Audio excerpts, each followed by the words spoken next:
Bismillahirrahmanirrahim. Assalamualaikum warahmatullahi wabarakatuh. Alhamdulillah wa syukurillah. Assalatu wassalamu ala rasulillah. Berjumpa kembali di edisi Ruhaniyat kali ini yang mengangkat tema seberapa besar hati kita mengagungkan Allah.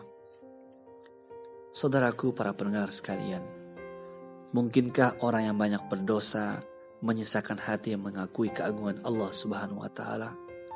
Banyak orang mengira jawabannya tidak. Mereka mengatakan hanya orang soleh yang mampu memiliki hati yang menyimpan kebesaran dan keagungan Allah Subhanahu wa Ta'ala. Sementara pelaku dosa yang bergelimang kemaksiatan, mereka termasuk kelompok orang yang tidak mendapat rahmat Allah, dan ini artinya tidak ada pengakuan dalam hati mereka terhadap kebesaran dan keagungan Allah Subhanahu wa Ta'ala. Saudaraku yang dikasihi Allah Subhanahu wa Ta'ala, dosa dan maksiat memang pasti memberi dampak pada orang yang melakukannya. Begitupun ketaatan yang pasti memberi pengaruh pada orang yang melakukannya. Kebaikan itu menyinari wajah, memberi cahaya dalam hati, membuka keluasan rezeki, memberi kekuatan tubuh, menambah cinta di hati makhluk. Sedangkan keburukan dan dosa itu memberi kelam di wajah, kegelapan di dalam kubur dan di dalam hati, melemahkan tubuh, menyempitkan rezeki, dan memunculkan kebencian di hati makhluk.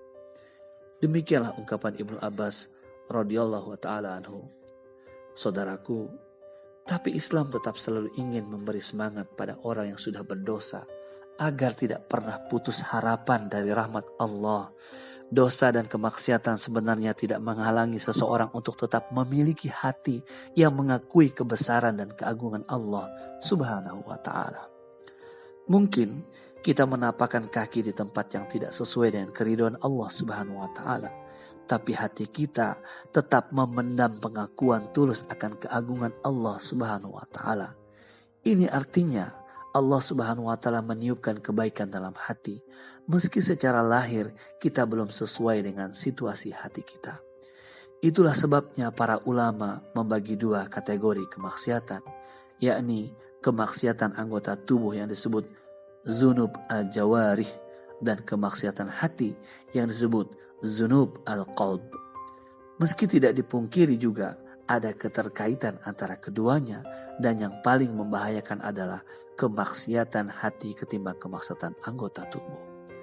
Saudaraku para pendengar sekalian, keadaan hati yang tetap mengagungkan Allah Subhanahu wa Ta'ala adalah kondisi yang membersihkan seseorang untuk kembali dari ragam penyimpangan. Hati seperti inilah yang tetap menyuarakan keagungan dan kemahabesaran Allah Subhanahu wa Ta'ala, sehingga menolong pemiliknya dari kondisi larut dalam kesalahan. Seperti ungkapan sebagian orang saleh, barang siapa yang di dalam hatinya tetap mengagungkan Allah Subhanahu wa Ta'ala, maka Allah Subhanahu wa Ta'ala akan menolongnya agar jasadnya juga mengagungkan Allah Subhanahu wa Ta'ala. Lihatlah peristiwa yang dialami seorang saleh bernama Bashar al-Hafi, tokoh ulama yang terkenal zuhud dan wara. Abu Nuaim dalam Hilyatul Al-Auliya menguraikan Bashar al-Hafi yang mengatakan, "Aku dahulu seorang yang tersesat dan tidak tahu arah. Suatu hari aku melihat sebuah kertas di atas jalan. Aku mengambil kertas itu dan kulihat di dalamnya tertera kalimat Bismillahirrahmanirrahim. Aku bersihkan kertas itu dan aku masukkan ke dalam kantong. Saat itu aku hanya mempunyai uang 2 dirham. Tapi uang itu kuhabiskan untuk membeli minyak wangi. Minyak wangi itu aku usap pada kertas yang kusimpan di dalam kantong. Malam harinya aku bermimpi seseorang mengatakan padaku, 'Wahai Bashar, engkau angkat nama kami dari jalanan, engkau membuatnya harum, maka aku akan mengharumkan namamu di dunia dan akhirat.'" Renungkanlah saudaraku, bagaimana pengagungan Allah Subhanahu wa Ta'ala yang ada di dalam hati Bashar al-Hafi. Saudaraku para pendengar sekalian, ada pula kisah pelaku dosa yang tiba-tiba jiwanya tersungkur merasakan keagungan Allah Subhanahu wa Ta'ala. Lihatlah perubahan besar yang dilakukan seorang bernama Fudail bin Iyad, yang kemudian menjadi salah satu ulama besar Islam di zamannya. Dahulunya, Fudail adalah seseorang perampok yang sangat ditakuti karena kekejamannya. Suatu ketika, ia merampok sebuah rumah sebelum waktu subuh. Saat menaiki tembok rumah, ia melihat seorang kakek tua membaca Al-Quran. Saat itu mungkin saja Fudail tetap melanjutkan aksinya untuk merampok. Tapi bacaan Al-Quran orang tua itu begitu membuat jiwanya guncang. Secara lahir, Fudail sudah melakukan kejahatan. Tapi kali ini, kejahatan fisiknya tidak mendominasi keburukan hatinya. Maka ketika orang tua itu membacakan firman Allah Subhanahu wa Ta'ala, belumkah datang waktunya bagi orang-orang beriman untuk tunduk hati mereka mengingat Allah dan kepada kebenaran yang telah turun kepada mereka? Quran Surat Al-Hadid ayat 16. Fudail memandang ke langit seraya mengatakan, "Ya Rob, aku bertaubat kepadamu malam ini." Saat itu juga ia turun lalu mandi dan pergi ke masjid menangis dalam taubatnya. Seperti itulah bahwa ada banyak perilaku maksiat yang tidak membatasi kondisi hati yang tetap mengganggukan Allah Subhanahu wa Ta'ala. Saudaraku para pendengar sekalian, karenanya nilai seseorang tidak serta-merta jatuh karena ia melakukan dosa dan maksiat.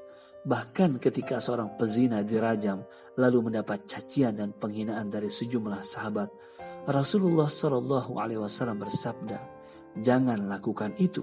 Dia telah bertaubat dengan taubat yang bila ditimbang dengan 70 orang penduduk Madinah, niscaya taubatnya meliputi mereka semua." Dalam riwayat lain, sesungguhnya taubatnya jika ditimbang dengan seluruh penduduk Madinah, niscaya akan meliput mereka semua.